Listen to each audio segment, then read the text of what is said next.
Hi, my name is General Robert Nivelle. I'm from the 3rd Division of France's Army, and you're probably wondering how I got here.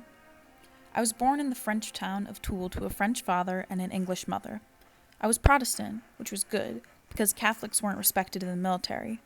I started in the Army after graduating and rose through the ranks to become a colonel of artillery in 1913. 4 years later, in 1917, France was struggling in the war, so I proposed my genius offensive plan to the government. I had a plan for an aggressive offensive that I calculated would destroy the German line and shorten the fighting for my men. They were a little bit skeptical, so I had to really sell my idea. But eventually, the French government and Marshal approved my innovation. I trained my men and was all ready to carry out the plan at the Second Battle of the Aisne. My hopes and morale were high, as I was confident in my plan. But I never could have anticipated what happened next. Before we attacked, the Germans retreated from their forward lines without my soldiers and I knowing. My men charged to attack, and because of the rainy weather that day, we ended up turning the soaked ground into slippery mush, which hurt our fighting even more. Shortly after we charged, German soldiers appeared from the fog behind us and attacked. See, what we didn't know was that the German army had gotten hold of my genius plan weeks before the battle, so they had come up with their own plan in anticipation. This turned out to be devastating for my soldiers and I. The battle continued for days until we finally reached a point of safety. However, we were still defeated. We ended up losing 187,000 men, and they took away my command. That's when the mutiny began.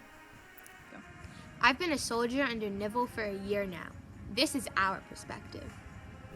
The Second Battle of the Aisne was not the main reason we mutinied, it was just the last straw. You see, we had been losing morale for a long time leading up to the defeat.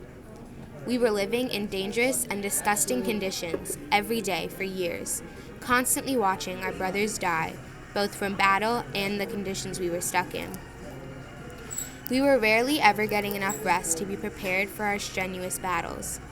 Our rations were also very scarce, and we rarely got the home leave we were promised. The 21st Division that I was part of and that was under Nivelle was the first one that mutinied, but many others followed. After us, 68 divisions, 136 regiments, and 23 battalions also mutinied. It wasn't violent like you might have thought. Our protests consisted of simply refusing to fight or even deserting the battlefields and camps altogether. Some soldiers also set up demonstrations involving revolutionary singing. Finally, General Pétain, our hero, stepped in and we returned to fighting. I'm Pétain. It was simple, really. I just improved the soldiers' living conditions, increased home leave, focused on more realistic battle plans, and made sure they were equipped with enough artillery, aircraft, and tanks so that no one got hurt. But it wasn't just my division who mutinied. Here are some other groups who mutinied during the war.